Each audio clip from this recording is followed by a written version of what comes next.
Oke, kembali lagi di channel saya. Makasih buat kalian yang sudah mengklik video ini ya. Kali ini ada tanggapan dari Gus Ulil ya. Gus Ulil ada ngomong kalau Pak Jokowi juga punya mimpi ya.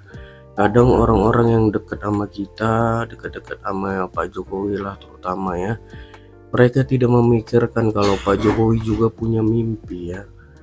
Pak Prabowo terutama juga punya mimpi, betul itu ya.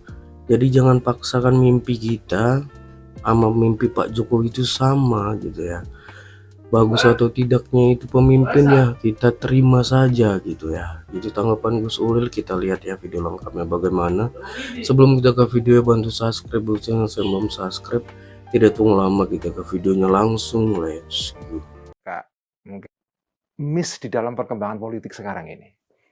Ini mohon maaf Mas Al ya, ini saya agak nyinggung masalah yang agak mungkin sensitif ya. Teman-teman yang dulunya dukung Pak Jokowi, kemudian sekarang berpisah, itu mereka menurut saya agak kurang menghargai juga Pak Jokowi itu punya mimpi. Jadi mereka ini punya mimpi sendiri yang mau dipaksakan kepada Pak Jokowi. Bagi saya itu enggak bisa. Sampean kalau sudah punya pemimpin, suka atau enggak suka, pemimpin itu juga harus kita hargai punya mimpinya sendiri. Pak Prabowo juga punya mimpinya sendiri. Jangan kemudian kalau dia mimpi enggak boleh loh. Gimana wong dia jadi presiden nyalon itu wong dia punya mimpi kok. Yang menggerakkan dia sampai 4 kali nyalon itu karena dia punya mimpi. Ya, ya. Nah, mimpinya kan harus kita hormati. Anda setuju nggak setuju, monggo saja. Kalau sampai nggak setuju, ya kritik saja. Ya, ya. Nah, tapi ini menurut saya agak kurang diperhatikan oleh publik kita ini. Kita itu juga harus tahu. Nah, kita ini beruntung.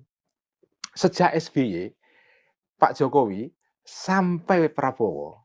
Jujur saja, ini kalau mau kita jujur ya. Menurut saya kita punya presiden-presiden yang punya mimpi yang jelas. Menurut saya. Ini bukan presiden, gini loh, kalau kita mau analogikan dengan kepala daerah ya. Saya ini menyaksikan banyak sekali. Kepala daerah itu pokoknya, kita nggak ngerti, mereka mau maju kepala daerah itu apa.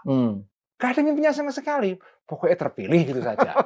Nanti kalau dia sudah 2 periode, anaknya, istrinya, ponakannya gitu. Tapi nggak punya mimpi. Nah, saya melihat baik Pak SBY maupun terutama Pak Jokowi ya, terutama. Pak Jokowi dan Pak Prabowo. Bagi saya mereka ini orang-orang yang punya mimpi. Kita hargailah mimpi mereka itu. Tapi gini Gus Ulil, soal Pak Jokowi nih ya, kita melihat dalam lanskap yang inilah, yang untuk konteks kekinian ya sekarang. Pak Jokowi itu kan punya mimpi misalnya kan. Terus kemudian yang menjadi banyak orang patah hati ke dia itu kan karena ada perkembangan-perkembangan terbaru tentang anaknya gitu ya. Jadi ini bukan para pendukungnya yang berubah, Pak Jokowinya yang berubah. Dia nggak setia dengan mimpinya gitu. Narasi semacam itu gimana menurut Anda? Menurut saya sih enggak. Kalau menurut saya ada satu fenomena menarik di dalam dukung-mendukung politik ini ya. Yaitu bahwa pendukung-pendukung, tidak semua sih ya, tapi pendukung-pendukung ini juga punya mimpinya sendiri itu. Dan ada kecenderungan pendukung-pendukung ini mau memaksakan mimpinya kepada para pemimpin itu. Kalau mereka tidak mau ikut, mereka ngambek gitu. Nah, bagi saya ya itu saya nggak setuju itu. Saya milih yang enggak lah. Kalau saya setuju saya kritik ya. Tapi saya nggak sampai kemudian patah arang atau apa ya. Jadi oh iya, patah arang ya, bukan patah hati ya. Saya tadi menyebut patah hati. Salah itu. Ya kita kan dulu masih sering nyetrika pakai arang. Iya, betul. Istilah patah arang itu menarik. Oke, terus nah saya mau mengaitkan yang kita bicarakan ini dengan, kan tadi saya bilang ada 2 hal yang ingin saya bicarakan dengan Gus Ulil ya, mumpung ketemu. Yang pertama tadi soal mazhab politik, bagaimana melihat politik Indonesia, bagaimana Gus Ulil melihat bahwa yang penting sekarang justru melihat multiple maslahat gitu ya, maslahat yang beragam, yang banyak. Jadi nggak hanya demokrasi, tapi juga yang lain juga harus pertimbangan. Nah, saya mau mengaitkan dengan pandangan Gus Ulil mengenai iktisodiyah.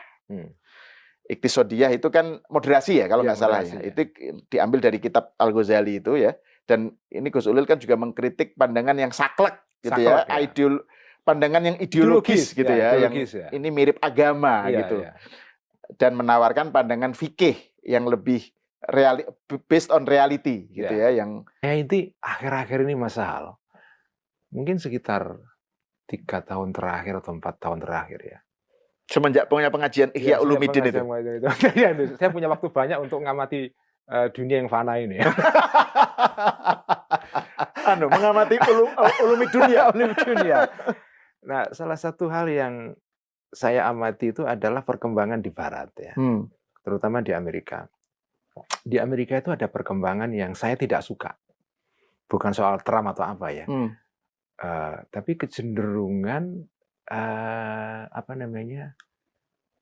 kecenderungan untuk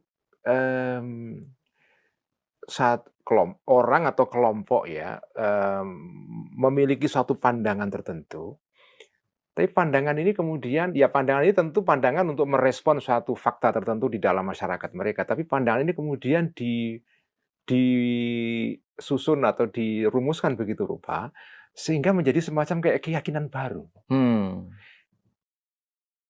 Ini menurut saya, tapi ini gejala lain yang mungkin kalau mau dibicarakan terpisah ya. Jadi saya tuh sekarang melihat kecenderungan setelah, kan orang selama ini menganalisa perkembangan di Barat itu adalah pasca Perang Dingin, hancurnya komunisme, itu kemudian terjadi kekosongan gitu.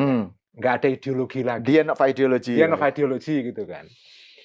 Nah, itu di satu pihak.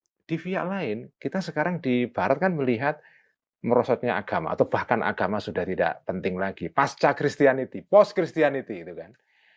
Nah, dua keadaan ini di Barat itu menciptakan semacam kekosongan pada dua level. Kekosongan pada level ideologi politik, kekosongan pada level ideologi keagamaan.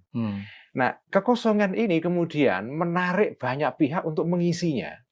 Makanya sekarang segala hal itu mau diideologikan. Misalnya sampai soal makan. Kamu makan daging atau tidak, ideologi. Kamu pakai bahan bakar fosil atau tidak, ideologi. Oke, itu dia videonya. Gimana menurut kalian? Komen di bawah dan sampai bertemu di video saya selanjutnya. Buah.